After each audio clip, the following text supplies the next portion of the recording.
तारखेप्रमाणे कार्यक्रम थोडा उशिरा सुरू आहे. आपले मित्र श्रीकांत देवधर आणि डॉक्टर साहेब अनुराधा देवधर यांचे चिरंजीव आकाश आणि त्यांचे लाडके नातू इंद्र हे अमेरिकेवरून आपल्या आजी आजोबांना भेटायला आलेले आहेत. पाटणे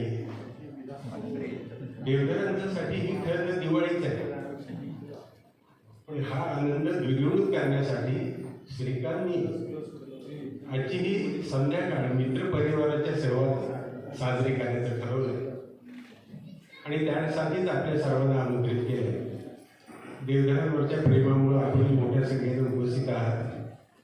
देवधर कुटुंबियांच्या वतीनं मी विलास देवधर दिवेकर आपल्या सर्वांना इतका देवधरांच्या कामात मिसळून गेलोय की मी आडनावच विसरलो.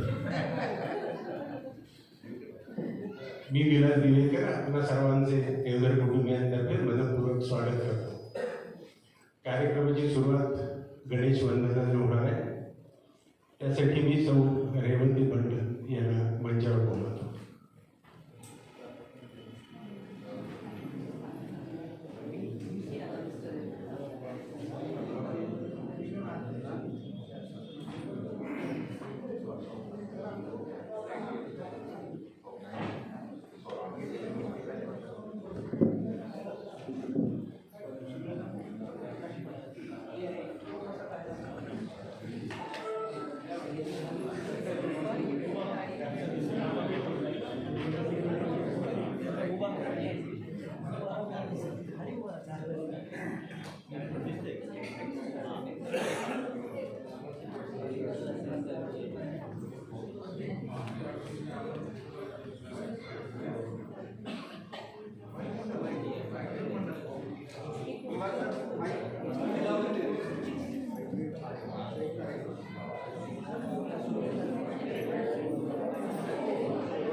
दुःख विदारक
सप्तसुरांच्या येती लहरी, अरे माणसा मार भरारी. भरारीचे वादळ सारे या जगीत्या तू बोलविले. खरे बोलुनिया जो तो गेला, म्हणून या जगी तो अमर झाला. अमरवाणी निघली मुखातुनी, म्हणून गाव गोड गाणी. गाण्यांची झाली मधुर गीते, सुमनांनी उधळू फुले. कळीची ही फुले झाली वाढत गेल्या फुलांच्या वेळी. फुले म्हणाली देवाला, माझा नमस्कार पहिल्यांदा तुम्हाला.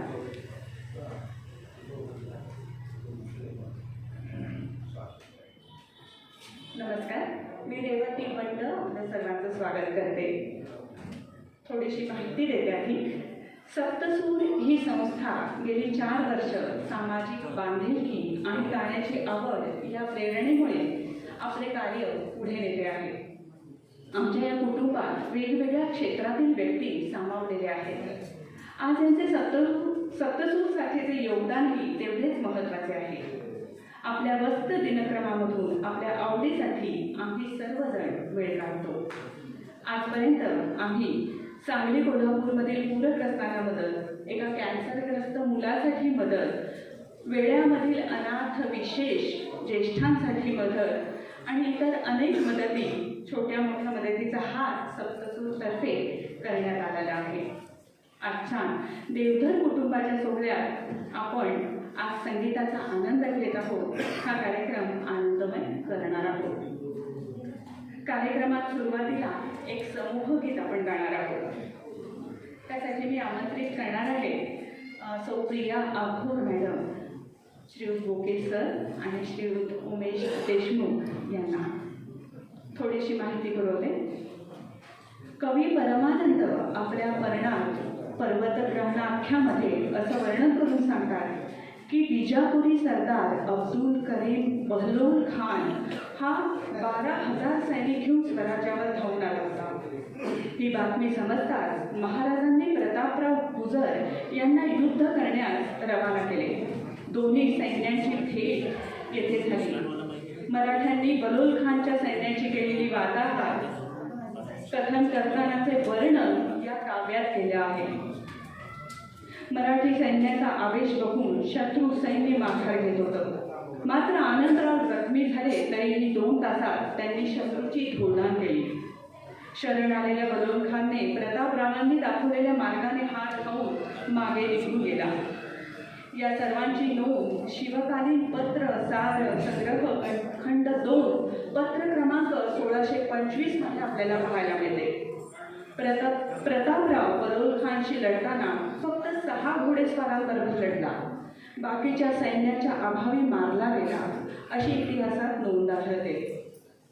प्रतापरावांसह 6 योद्धे स्त्रीच्या खिंडीत मारले गेले एवढीच नोंद आपल्याला सापडते.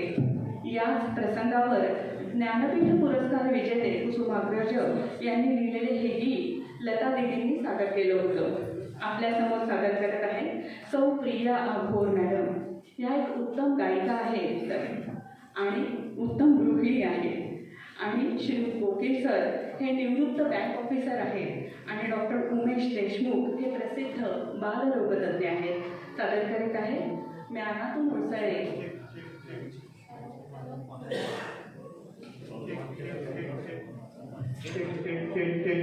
Thank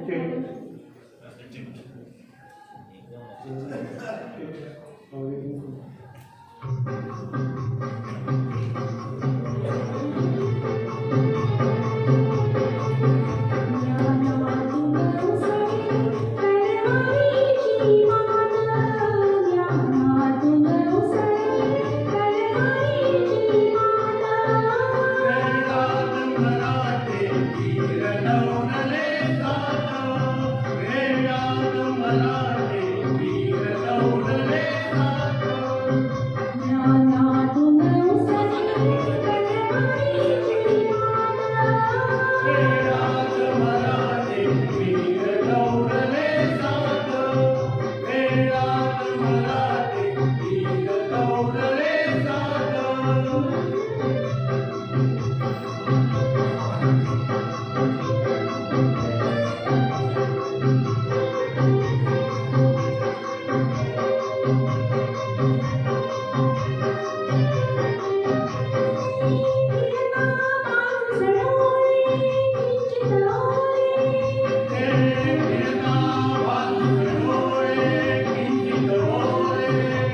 खूपच छान.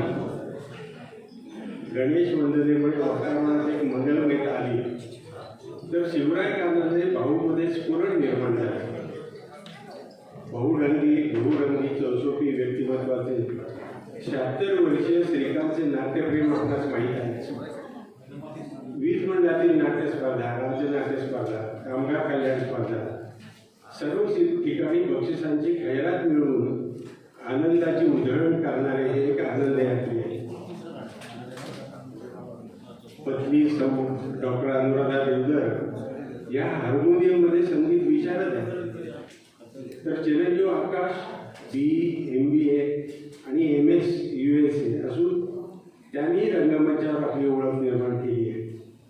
आईच्या प्रेरणेने तबला अभ्यास चालू केला आहे आणि अमेरिकेतही तबल्याची प्रॅक्टिस चालू आहे. नातू इंद्र याने कुटुंबाची संगीत परंपरा पुढे नेण्यासाठी तो ट्रम्पेट शिकतोय.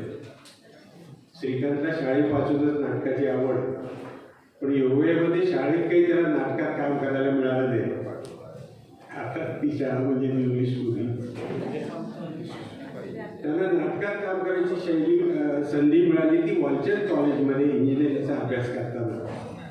गमतीचा भाग म्हणजे तेथे गॅदरिंगमधील नाटकात सलग 3 वर्ष त्यांनी स्त्री भूमिका केल्या. नोकरीत लागल्याबरोबर लोणंद येथे नाटकाची जुळणी केली आणि नाटक बसवले. रायगडला जेव्हा जाग येते आणि त्यात संभाजीची मध्यवर्ती भूमिका केली. 50 वर्षापूर्वी 20 वर्षाच्या संभाजीची केलेली भूमिका आता 76व्या वर्षाची हा कलाकार आपल्याला झलक दाखवतो. बघूया.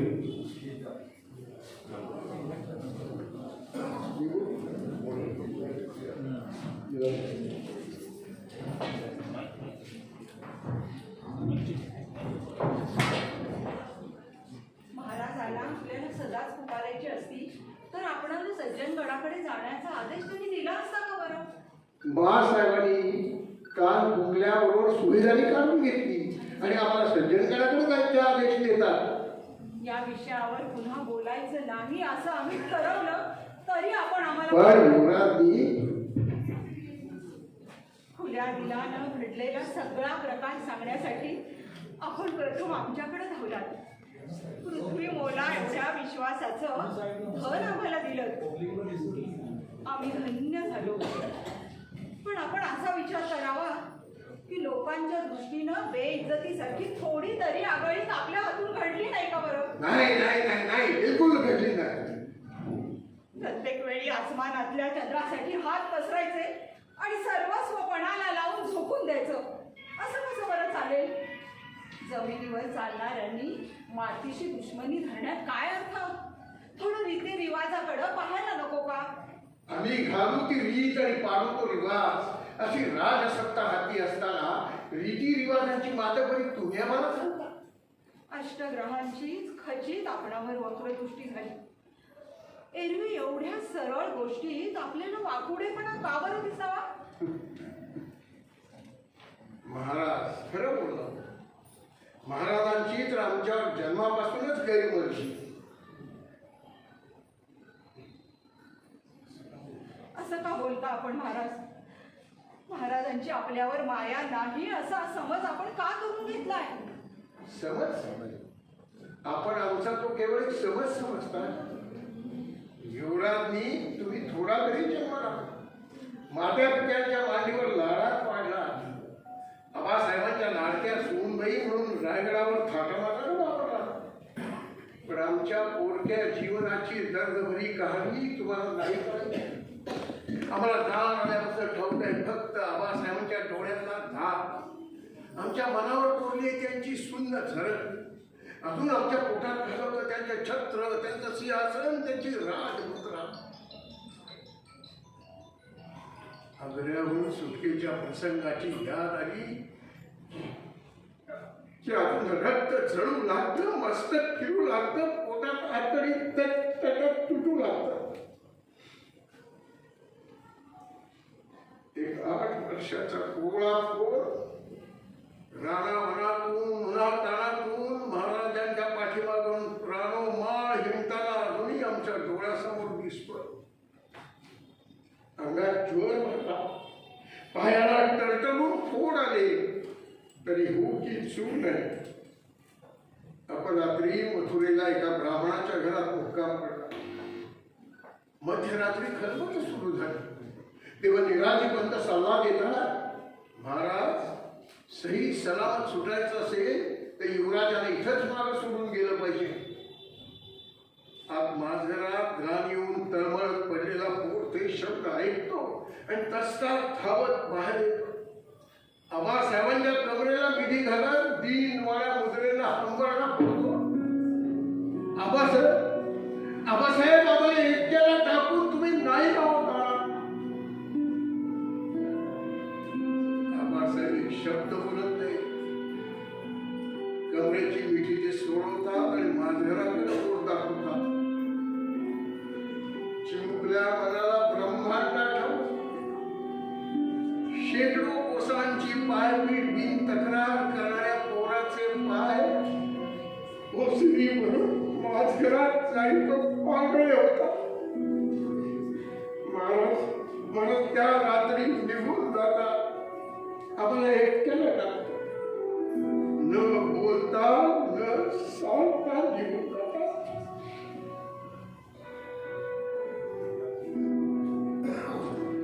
युवराजनी एकच सवाल पुसतो, आम्ही आमच्या पुत्राशी असे वागतो तर आपण आमची संभावना काय केली असती? स्वारींच्या मनचं दुःख आम्हाला समजतं, पण आपण असा विचार करावा की महाराज छत्रपती आहे. हेच आपण आम्हाला बजावणार ना? हे बोल आम्ही आमच्या दुखऱ्या मनाला कैकदा सुनावले, पण समजून पटत नाही. कुठेतरी रात खोलवर तडा गेलाय, तो सांगत नाही. बोलायला नको होतं त्याने बोलून गेलं. पण पुन्हा महाराजांच्या मायेच्या गोष्टी तुम्ही आम्हाला पुसत जाऊ नका. कदाचित आम्हीच चुकत असू, कदाचित चूक कोणाचीच घडत नसेल. महाराजांच्या पोटी आम्ही जन्म घेतला, इथंच चूक घडली असेल. आम्ही आमच्या जन्माचे मालिक असतो ना, तो झोपडीतला जन्म देखील आम्ही खुशीनं पत्करला असता. मग आम्ही सुद्धा दुनियेसंग महाराजांचे भक्त होऊन त्यांचीच थोरवी गात फिरलो असतो. निदान येता जाता पुढे आम्हाला आमचे हृदयपणांचे चटके सगळ्या सोयऱ्यांनी तरी आम्हाला दिले नसते. आज आमच्या पाठीशी हेला होते प्रचंड महासागर, आणि आम्ही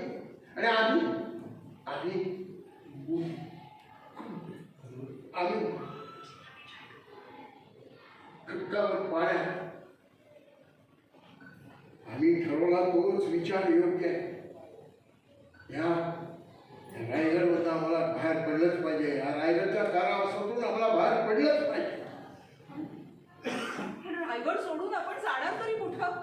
कुठेही, खुल्या मैदानात, खुल्या आसमानात आमच्या संशयीला वाव मिळेल तिथं जाऊन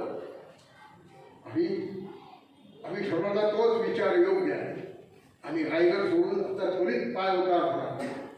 जय शंकर, जय भवानी.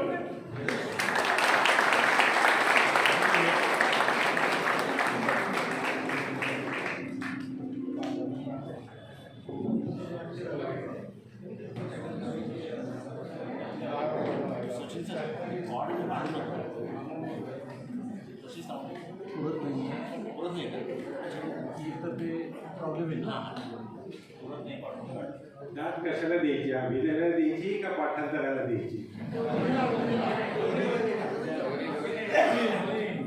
जोडणसारख्या छोट्या गावात उपलब्ध साधन सामग्रीचा वापर करून जमेल तसे उभे केले. ह्या नाटकाच्या प्रयोग दरम्यान जंगलच्या सीनचा पडता उघडताच फाटला. प्रयोग पूर्ण केला, पण श्रीकांतचा मूड गेलाच. कारण 3 महिने या नाटकासाठी कष्ट केले होते. पण त्यातूनच निश्चय झाला की व्यावसायिक नाटकाच्या तोडीस तोड नेपथ्य प्रकाश योजना करून परत एकदा संभाजी करायचा. डॉक्टर घाणेकरांनी अजरामर केलेला संभाजी त्याने इतका पछाडून गेला होता की संभाजी करणे म्हणजे करणेच. पुढे 80 साली वीज मंडळात नाट्यस्पर्धा सुरू झाल्या. अर्थात त्याची जबाबदारी श्रीकांतवरच पडली. त्यांनी लगेच रायगडला जेव्हा जाग येते हे नाटक करायचं ठरवलं. पण पात्र निवडीच्या वेळेला एक गफलत झाली. श्रीकांतवर संभाजी नाही तर शिवाजी करायची भूमिका आली. आणि शिवाजी तर शिवाजी, कारण नाटक इतकं रक्तात भिनलं होतं की शिवाजी तर शिवाजी. बघूया या शिवाजीची पुढे झलक.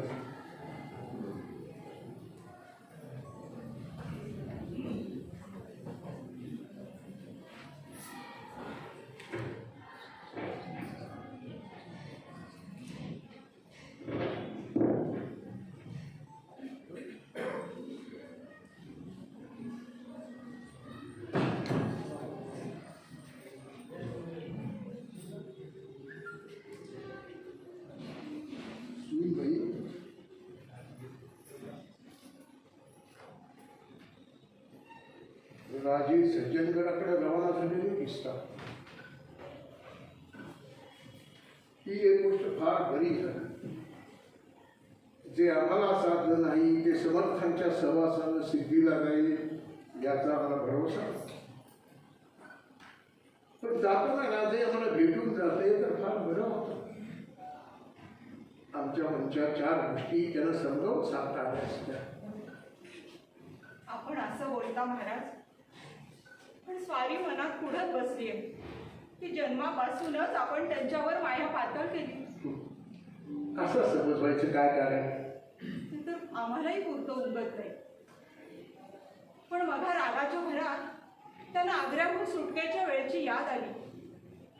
म्हणाले, महाराज आम्हाला एकट्याला मथुरेला टाकून गेले. न बोलता न सांगता निघून गेले. तू वेळा हो सूनबाई, राजांना मागे टाकून जायला आधी त्यांचे दुश्मन नव्हते. जीवाच्या भयानं पाठीला पाय लावून पळून जाणारे नादार भ्याड होते. जरा विचार करा. मोगल आमच्या पाठीवरती, सभोवती हेरांचा सुळसुळा. जरा गमलत होती तर सारेच गनिमांच्या हाती बसतो. त्या रात्री राजांनी आमच्या कमरेला मिठी घातली आणि पत्थराला पाझर फुटे तसा कावो बघा. आबासाहेब आम्हाला एकट्याला टाकून तुम्ही नाही ना जाणार. सूनबाई, ते शब्द आम्ही ऐकले आणि आमच्या शिरावरचा मुकुटच टळमळला. कमरेची समशेर लटपटली, पायातलं त्राणच नाहीसं झालं. क्षणभर विचार आला की एकुलत्या एक पोराला पडमुखात टाकून जाण्यापरीस नको तो संकल्प, नको ती प्रतिज्ञा, नको ती हितवी राज्य. क्षणभर दुसऱ्या क्षणी आमच्या डोळ्यापुढं रायगड उभा राहिला. महासाहेबांची उग्र करारी मुद्रा, आमच्या शब्दाखातर रक्त सांडणाऱ्या शेकडो मावळ्यांची उद्ध्वस्त घरदारं दिसू लागली. हे राज्य सुनबाई, केवळ राजांना वाचवण्यासाठी आम्ही त्या दिवशी यमुना पार केली. प्रश्न आमचाच असता तर मामला वेगळा होता. राजे चिमुकले, राजे दौलतीचे वारस. ते आलमगीराच्या तावडीत सापडते तर दौलतीचा समूळ उच्छेदच झाला असता. केवळ राजांना वाचवण्यासाठी म्हणून आम्ही आमचं मन मारलं, उष्ण अवसान राखलं आणि आम्ही यमुना पार झालो. बरोबरीच्या सरदारांनी आमच्या चेहऱ्यावर पाहिला तो फक्त निर्धार, धडपडणाऱ्या पित्याच्या अंतःकरणातले अश्रू पाहिले असतील तर ते फक्त यमुना माहित. यमुना वेडा ओर मनात ठेवून वागतो, पण खुल्या दिलानं कधी आमच्याशी बोलला का? स्वारी आपल्याशी खुल्या दिलानं कधी बोललीच नाही. आणि आणि काय? आणि आपला स्वारींना कधी लढाच लागला नाही. म्हणूनच आज काय? बोला बोला सुनबाई, आता मला कशाचाच विषय जोडला नाही. बोला. मोगलांना मिळवण्यासाठी स्वारी गड उतार झाली. राजे राजे राजे काय केलं तुम्ही हे? मोगलांना मिळण्यासाठी? राजे राजे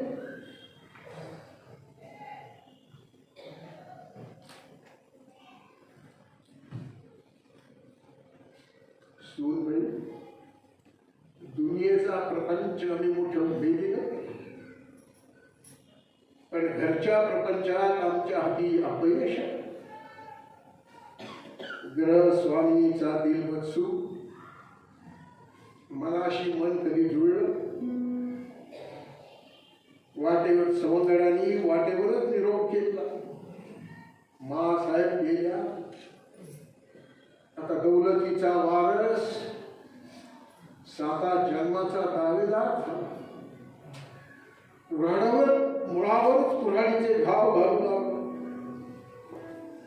राधे राधे काय केलं ते? आमची दृष्टी कुणाला दिसत नाही, आमची पंख भरारी कुणाला समजत नाही. क्षितिजाचा पल्ला राहिला दूर आणि अर्ध्या वाटेवरच आमचे पाय छाटले गेले. जटायू सारखे पंखच कापले गेले. आता परिस्थितीकडे पूर्ण जाणं भाडे राधे, तुम्ही कसले पोरके तर आम्ही झालो.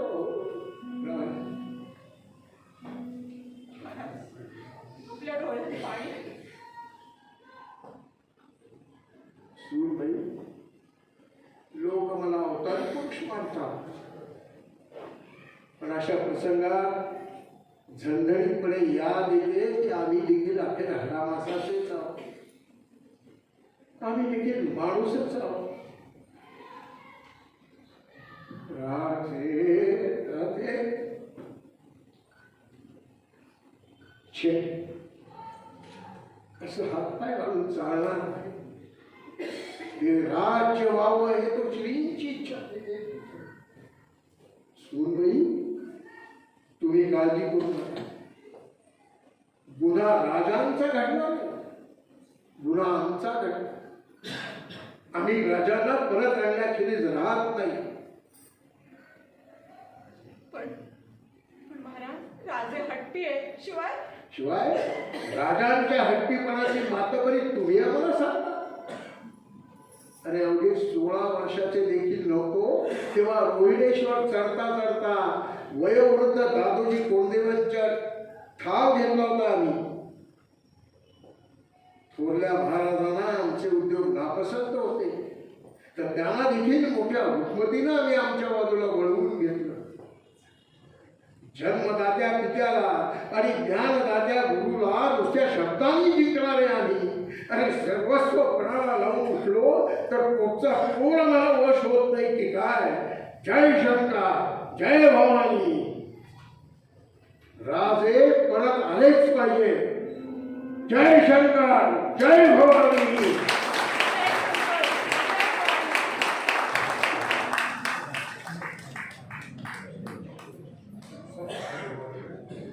2000 सालापूर्वी आम्ही दरवर्षी नाटक करत होतो.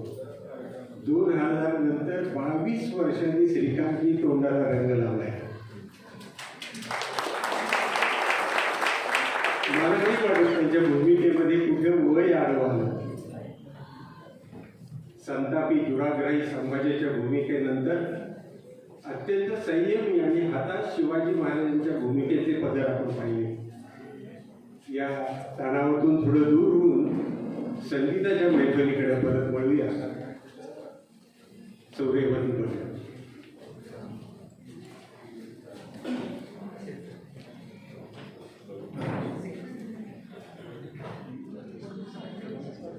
यानंतर आपण ऐकणार आहोत मराठा रेखा मेळवावा